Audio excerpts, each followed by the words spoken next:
Agora, no capítulo 7 de Mateus, o Senhor Jesus, no Sermão do Monte, começa a dizer: Não julguem, para que vocês não sejam julgados. Pois da mesma forma que julgarem, vocês serão julgados, e a medida que usarem também será usada para medir vocês.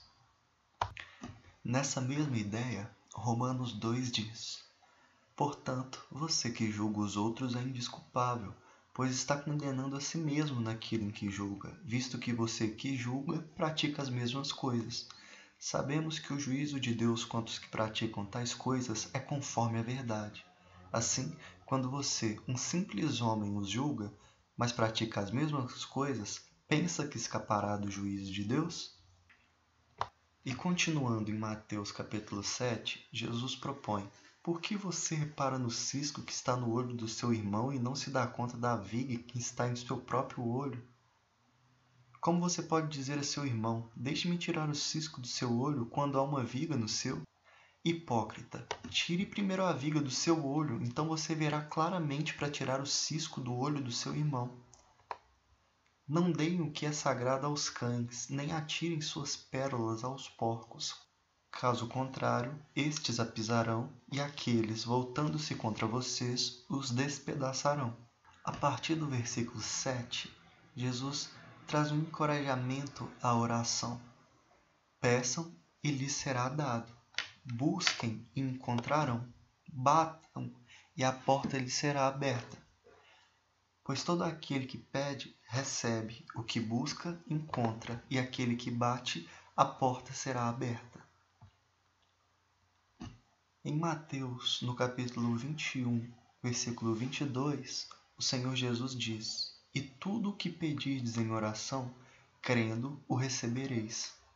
E seguindo, Jesus explica sobre a bondade e a resposta de Deus nas orações com a seguinte pergunta: Qual de vocês, se seu filho pedir um pão, lhe dará uma pedra?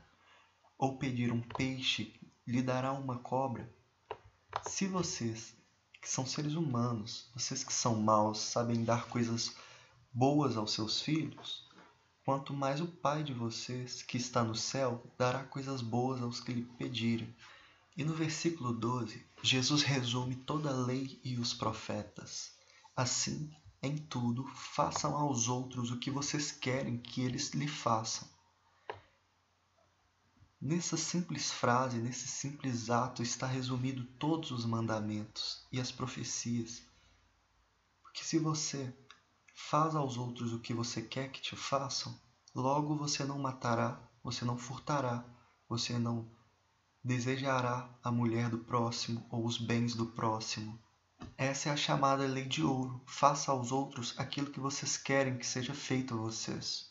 Seguindo no verso 13, Jesus acrescenta: Entrem pela porta estreita, pois larga é a porta e amplo é o caminho que leva à perdição, e são muitos os que entram por ela. Como é estreita a porta e apertado o caminho que leva à vida, são poucos os que a encontram.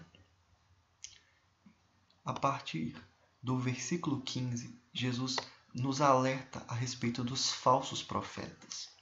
Devemos julgar e conhecer os falsos profetas, pois eles vêm vestidos de pele de ovelhas, mas por dentro são lobos devoradores. A maneira certa de reconhecer um falso profeta ou um verdadeiro profeta é pelos seus frutos. Reconhecerão pelos seus frutos. Porque toda árvore boa dá bons frutos, mas a árvore ruim dá frutos ruins. E a árvore boa não pode dar frutos ruins, nem a árvore ruim pode dar frutos bons. Mas todo falso profeta, toda árvore que não produz bons frutos é cortada e lançada ao fogo, em referência ao inferno. E o verso 21 é um dos mais assustadores da Bíblia. Nem todo aquele que me diz Senhor, Senhor entrará no reino dos céus, mas apenas aquele que faz a vontade do meu Pai que está nos céus.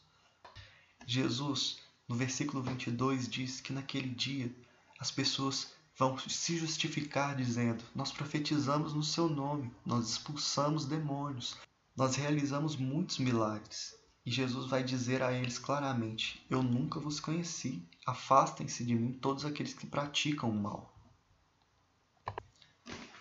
E a chave para entender essa doutrina é o versículo 24 em diante. E Jesus compara as pessoas que ouvem e praticam as palavras que ele diz como um homem prudente que constrói a casa sobre a rocha. E ele compara um homem que escuta suas palavras e não a pratica como um homem tolo que construiu a sua casa sobre a areia. No dia do juízo, o que importa é essa verdade. Se você ouviu a palavra do Senhor e as praticou, ou se você ouviu as palavras do Senhor e não as pôs em prática. Isso é o que vai importar realmente no dia do juízo, não quanto dinheiro alguém tem, ou quantos milagres alguém fez, ou quantos demônios alguém expulsou, mas se ele pôs em prática as palavras que ele aprendeu da boca de Jesus. No versículo 28, quando ele acabou de dizer essas coisas, as multidões estavam maravilhadas com seu ensino, porque ele as ensinava como quem tem autoridade e não como os mestres da lei. E aqui se encerra o capítulo 7 de Mateus e o Sermão do Monte.